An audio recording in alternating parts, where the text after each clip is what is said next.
The immune system is our body's defense network. It operates through two major branches, the innate and adaptive immunity. Innate immunity is fast and nonspecific, like inflammation. It's our first line of defense. Skin, mucous membranes, and some white blood cells fall into the innate immunity bucket. Adaptive immunity, on the other hand, is slower to respond but highly specific. It learns from past exposures and builds a kind of memory. These two systems aren't isolated, they do work together. Innate immunity alerts and activates adaptive responses, while adaptive immunity fine-tunes the attack and builds long-term protection.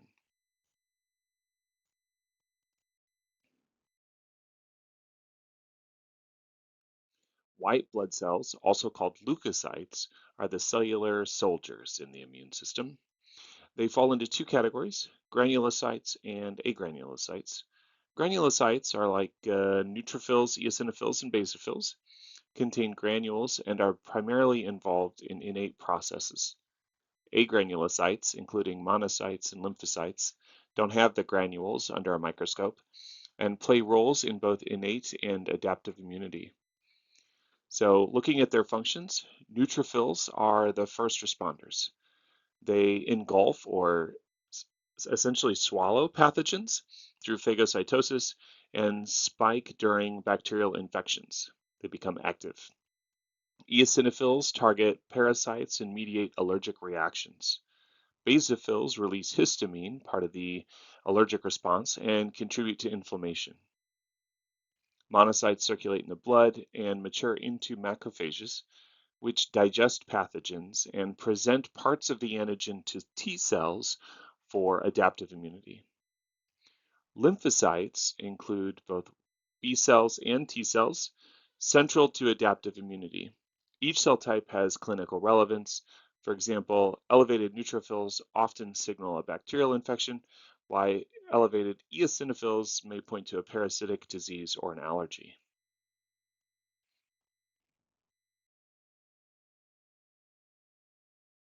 Adaptive immunity is our learned defense.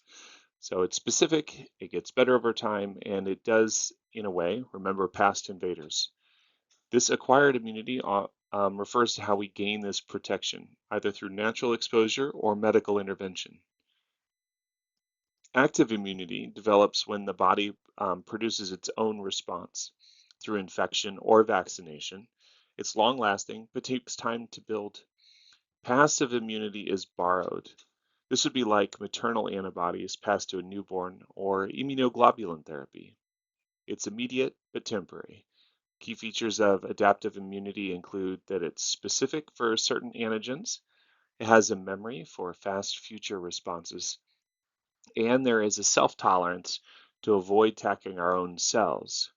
B cells produce antibodies, while T cells regulate and destroy infected cells. Helper T cells coordinate the immune response. These are the cells that are targeted in HIV. Cytotoxic T cells kill infected or cancerous cells.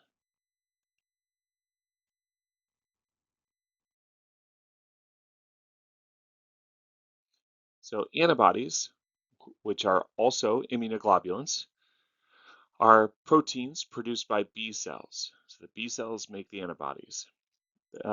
Antibodies bind to specific antigens on the ends of the Y, where it says in the graphic antigen binding site. This is where it'll hold on to an antigen to identify it as an antigen to the body. There are five major classes. IgG is the most abundant and provides long-term immunity and can cross the placenta. IgA is found in mucosal areas like the respiratory and GI tracts. IgM is the first antibody produced in an immune response, so it's an early responder.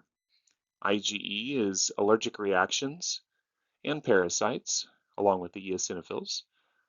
Plays a role in and IgD plays a role in B cell activation. Antibodies generally neutralize pathogens, tag them for destruction, clump them together. Because they have two antigen binding sites, they can hold on to two antigens, which means you can get a clump of antigens together. They also activate the complement system, which we're going to talk about in a moment. Each function enhances the immune response and helps clear infections much more efficiently.